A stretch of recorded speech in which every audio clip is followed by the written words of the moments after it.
What do No More Heroes, Shadows of the Damned, and Romeo is a Dead Man have in common?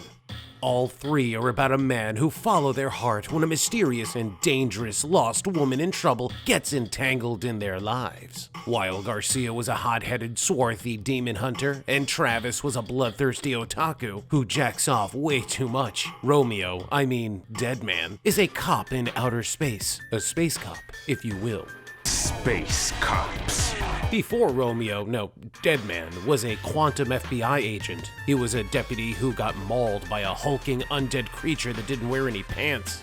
Barely surviving the attack and left him without an arm and only half his face. Romeo's grandpa Ben saves him with super science, transforming him into a half-man, half-dead cyborg, as if he were some kind of dead man.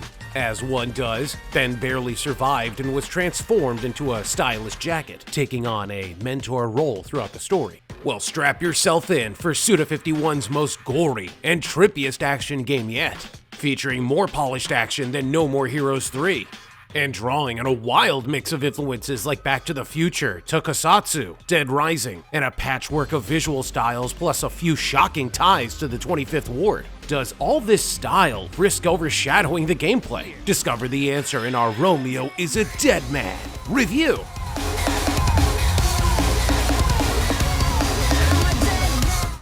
When Deputy Romeo Stargazer met Juliet, she turned his life upside down, but not before a demonic zombie turned him into a human hamburger. As Dead Man, he became both a federal space cop and a time cop, traveling through space and time to bring quantum criminals to justice, while also tangling with the alternate universe versions of Juliet. As expected from a genuine Suda51 product, Romeo is a Dead Man's story is a surrealist trip dense with symbolism and ominous dialogue that makes you question reality and the allegiances of characters who claim to be your friend. Beneath all the sharp banter, nods to Kill the Past, punk music, and Rick and Morty, I'm Pickle Rick! The core of the story is about a man searching for closure in a world that exploits him. It's a world full of true conspiracies that mirror our own. Basically, everything is corrupt. The elites are trying to commodify us, and evil is winning. It's a prescient game that uses absurdity as a smokescreen to tell a greater truth. Back to the Future references are everywhere. Some very subtle ones, like the frequent use of bastards in dialogue, will go over most people's heads. Bastards! Still, casual fans will undoubtedly catch the similarities between Doc Brown and Grandpa Ben, and notice that Luna is wearing Marty's jacket. Hill Valley's clock tower also makes an appearance, and Romeo's, Dead Man's time-traveling bike leaves twin fire trails like the iconic Time Machine. Romeo is a Dead Man will keep you on your toes with its unpredictable narrative and equally surprising gameplay. For the most part, the melee combat is a lot like what fans experienced in No More Heroes. Dead Man swordplay has the same animation priority when using heavy attacks, where you cannot cancel. Heavy attacks, especially when using the Star Destroyer Greatsword, demand commitment and come with risk, almost like a Dark Soulsian back and forth. Dead Man has 4 melee weapons and 4 sidearms, each having their bespoke stats, which are upgradable. Pick and choose your favorite and stick with them because you can't change them mid-combo. Switching to gauntlets takes a second and reload times leave Dead Man with his dick in his hand. Battle is a back-up-against-the-wall experience. This isn't a power fantasy. Every encounter feels tense and frantic.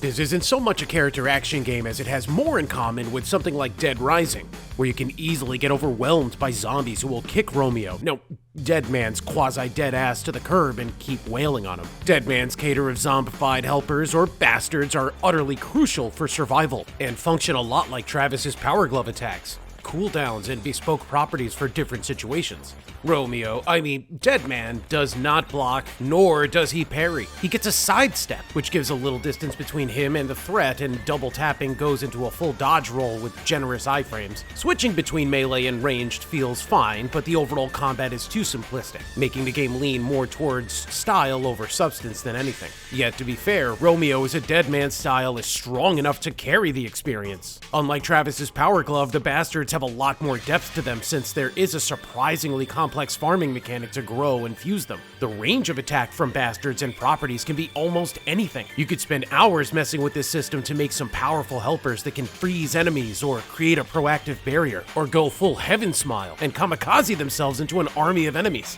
Boss fights are a highlight and show Romeo as a dead man's combat at its peak, because fighting a swarm of zombies quickly descends into chaotic bullshit. Bosses employ imaginative attacks in situations that are distinctly very video gamey and keep players on their toes. There's a lot of bullet hell elements and tons of things filling the screen trying to kill you and making encounters stressful and exciting.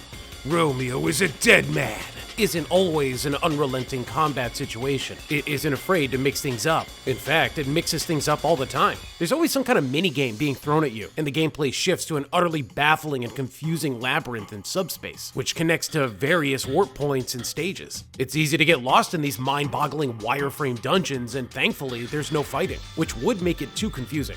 Other times, Romeo is a Dead Man is a pixelated overhead adventure game with lots of text, which is to be expected since Suda51 began his career with visual novels.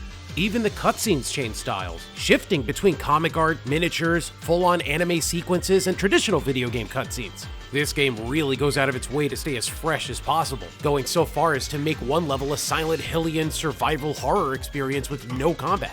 There is no doubt that Grasshopper can stretch $1 to make a low-budget game look as cool as possible, and Romeo is a Dead Man is no different.